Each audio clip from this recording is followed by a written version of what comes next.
रावण और मंदोदरी की बेटी थी सीता, कैसे?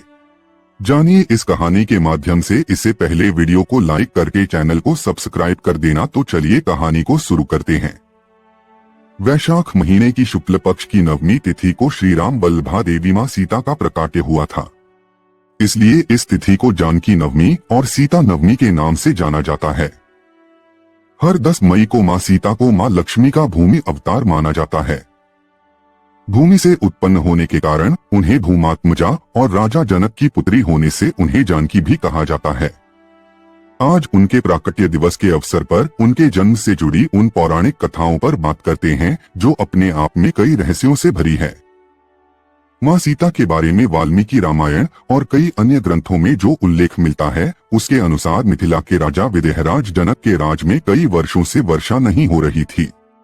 इससे चिंतित होकर राजा जनक ने जब ऋषियों से सलाह ली और उन्होंने उपाय के रूप में बताया कि जब महाराज स्वयं हल चलाए तो इंद्रदेव की कृपा से वर्षा हो सकती है। मान्यता है कि बिहार स्थिति सीमढ़ी का पुनौरा गांव वह स्थान है जहां राजा जनक ने हल चलाया था।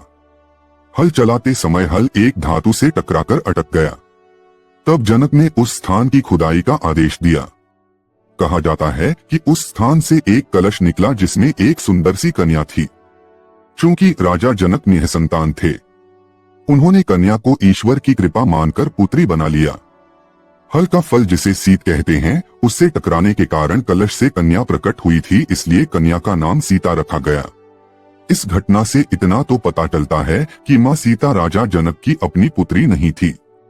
जहां जमीन के अंदर से कलश से प्राप्त होने के कारण सीता स्वयं को पृथ्वी की पुत्री मानती थी, वहीं वास्तव में सीता के पिता कौन थे और कलश में सीता कैसे आईं, इसका उल्लेख अलग अलग भाषाओं में लिखे गए रामायण और दूसरी कथाओं से प्राप्त होता है। वेदवती कैसे बनी रावण के विनाश का कारण?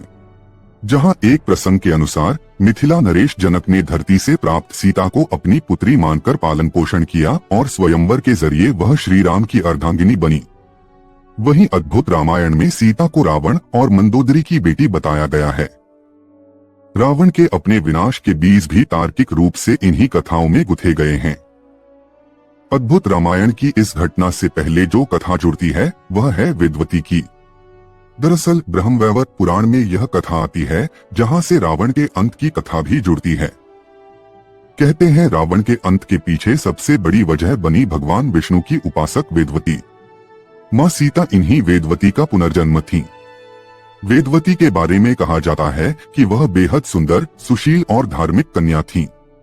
वह भगवान विष्णु की उपासक होने के साथ उनसे ही विवाह करना चाहती थी। ब्रह्मवैवर्त पुराण के अनुसार वेदवती अपनी इच्छा पूर्ति के लिए सांसारिक जीवन छोड़कर जंगल में कुटिया बनाकर तपस्या में लीन थी। इसी दौरान एक दिन जब रावण हिमालय का भ्रमण करते हुए एक ऋषि कन्या वेदवती को देखा तो मोहित हो गया।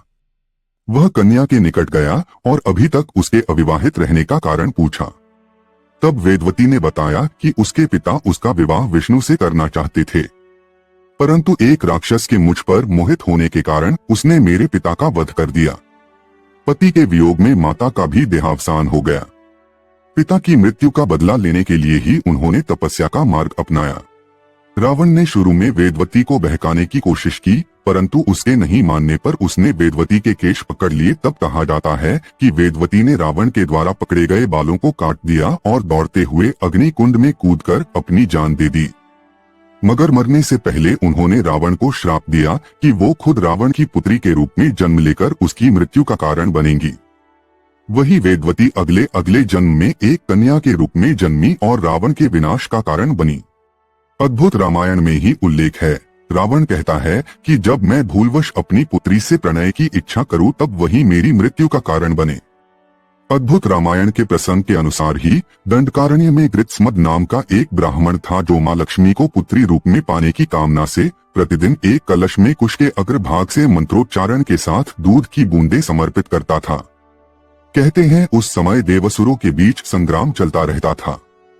कभी असुर देवों पर तो देव असुरों पर आक्रमण करते रहते थे। उसी बीच किसी दिन रावण उस ब्राह्मण की कुटिया पर पहुंच गया। उस समय गृत्समद वहां उपस्थित नहीं थे। इसका फायदा उठाकर रावण ने आश्रम के अन्य ब्राह्मणों और ऋषियों को मारकर उनके रक्त को उसी कलश में भर लिया। कहते हैं कि रावण उस रक्त कलश को अपने साथ लेकर लंका चला गया, जहां उसने अपनी पत्नी मंदोदरी को उस कलश को संभाल कर रखने को कहा। वहीं मंदोदरी को उस कलश में क्या है, इसके बारे में बताते हुए उसने कहा कि यह बहुत ही तीक्ष्ण विष से भरा है। जब कुछ दिनों के बाद रावण विहार के उद्देश्य से सह्याद्री पर्वत पर चला गया, जो मंदोदरी को कहते हैं अपनी उपेक्षा से खिन्न मंदोदरी ने मृत्यु को वरण करने के उद्देश्य से कलश में रखा पदार्थ पी लिया।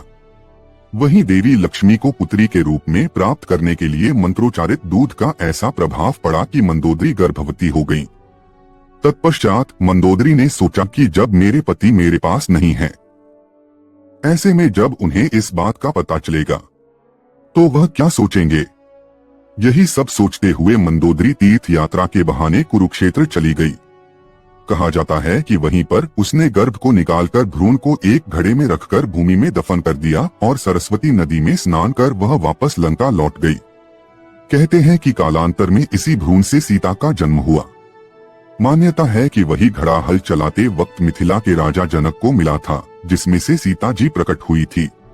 लोक जीवन में सीता राजा जनक और सुनयना की पुत्री के रूप में विख्यात भले रही हों, लेकिन यह भी प्रचलित था कि वे दोनों केवल पालक माता पिता ही थे। वाल्मीकि रामायण के अलावे कंपन रचित रामायण, जैन रामायण, थाई रामायण और लोक कथाओं में भी मां सीता के जन्म और जीवन को लेकर अलग अलग ढंग से वर्णन है। जहां तक बात अद्भुत रामायण की है तो बता दूं कि एक बार ऋषि भारद्वाज ने ऋषि वाल्मीकि से रामायण के कुछ गुप्त और रहस्यमय पहलुओं को बताने के लिए कहा, और कहा जाता है कि इसी के परिणाम स्वरूप वाल्मीकि द्वारा अद्भुत रामायण लिखी गई। यह संस्कृत भाषा में है, जो 27 सर्गों में रचित एक विशेष कविता है। जबकि वाल्मीकि रामायण को इस ग्रंथ का प्रेरणा स्रोत भी बताया जाता है। रावण ने सीता को अशोक वाटिका में क्यों रखा? यहाँ एक और प्रसंग का जिक्र तो बनता ही है, जो सीता के अपहरण के बाद उन्हें लंका के अशोक वाटिका में रखने से जुड़ा है। कई बार सवाल उठता है कि रावण की कैद में एक लंबा समय गुजारने के दौरान जनकनंदनी सीता ने कभी रावण को अपने समीप भी नहीं आने दिया। क्या वह सीता के क्रोध से डरता था, या फिर भगवान राम के वह किसी वचन में बंधा था, या फिर वह श्राप था जिससे वह सीता से दूर रहने के लिए बाध्य था? आलीशान महल सोने की लंका को छोड़कर उसने क्यों सीता को अशोक वाटिका में रखा? इस सवाल का जवाब भी पुराणों मिलता है। कहते हैं रावण की सोने की लंका का निर्माण कुबेर ने किया था। यह भव्य और विशाल तो था ही, लेकिन इतना आकर्षक भी था कि जो इसे देखता बस देखता ही रह जाता। लेकिन फिर भी सीता का हरण करने के बाद रावण ने उन्हें लंका के किसी महल में नहीं बल्कि वाटिका में इसलिए रखा क्योंकि वह नलकुबेर के श्राप से भयभीत था।